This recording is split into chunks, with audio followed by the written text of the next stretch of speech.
Welcome to Spiritual Psychic with Sarah Wiseman, where you'll learn how to unlock the secrets of spiritual intuition and your own psychic gifts. Here's Sarah.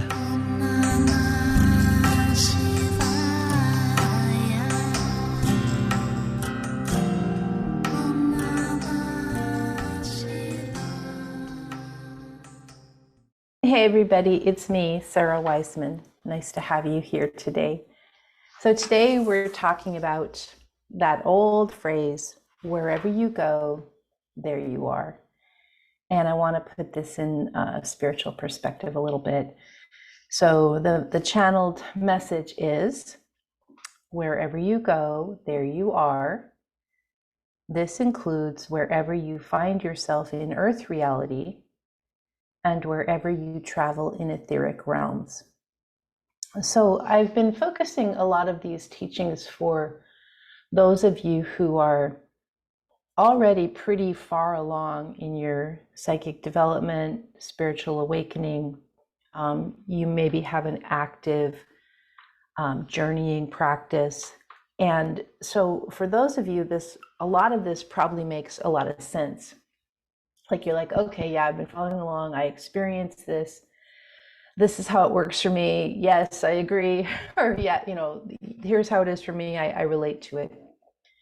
And then for a lot of you guys who are newer to this idea of psychic opening, spiritual opening, and especially this practice of journeying in the other realms, which is when we go into a meditative state, and instead of, with more ancient traditions, focusing on the breath, or instead of focusing on relaxation, or instead of focusing on de-stressing or going into the vastness, in the work that I teach, we go and we journey and we seek answers. And the answers show up as known sensing, visual sensing, and clairvoyance. Often we come across guides in the angelic realm, the departed. We get archetype and symbolic answers that are related to our understanding in collective consciousness. So all this starts to happen when you start this journeying practice, and when you become a soul traveler, which is sort of like what I like to think of us as. So this idea of wherever you go, there you are. So you yourself, wherever you go, when you're 7 years old, for example, you fully inhabit yourself as your 7-year-old self. And then when you come to this age, whatever age you are, if you're, 27 or 35 or 52 or 80, I don't know how old you are, but then you find yourself in this reality.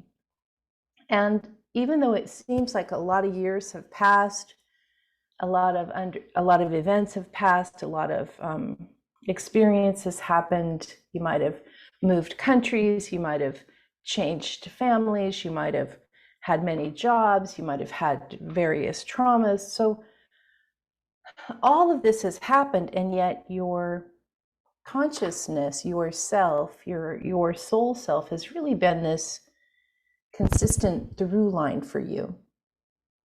And this is what's important, because then you begin to take it as, okay, my soul self remains the same.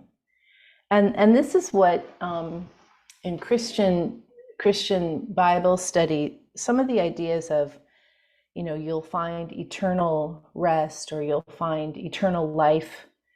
This is related to this idea that the soul is infinite. The soul is always expanded. The soul is beyond the worldly timeline. And this includes timeline of this lifetime, whatever you've come here to experience, and also timeline of all the lifetimes you've had, which lots of us have had many, many, many, many, many times around the planet, many times through this earthly experience. We're very lucky to have had all this time here, feeling and experiencing and understanding. So wherever you travel, whether it's traveling from this lifetime of age, birth to death, wherever you are on that marker in mainstream 3D reality, you're still a soul. And wherever you travel in the etheric realms, wherever you're going and journeying, you still have the same, I don't know, soul signature, soul imprint, soul fingerprint. It's still the same. You're still the same piece, the unique piece of collective soul that each of us is. So it's very helpful to think about this, like wherever I go, there I am. So you might as well start shedding the various layers of identity that are keeping you and me, start shedding our various layers of identity that are keeping us a bit confused and frazzled and neurotic and having anxiety and not knowing which way to go and all of the ways that we normally are. We can start to shed all of that identity and conditioning and relate instead to the soul part of us that never changes and is always part of oneness. And it's a great relief to have this perspective and to start living from your soul instead of from your ego or personality. We do a ton of this work all the time. It's what I teach. Lots of resources. There's courses, there's training. Take a look, sarahwiseman.com. And of course, we'll be continuing to have these teachings also. Thanks for listening.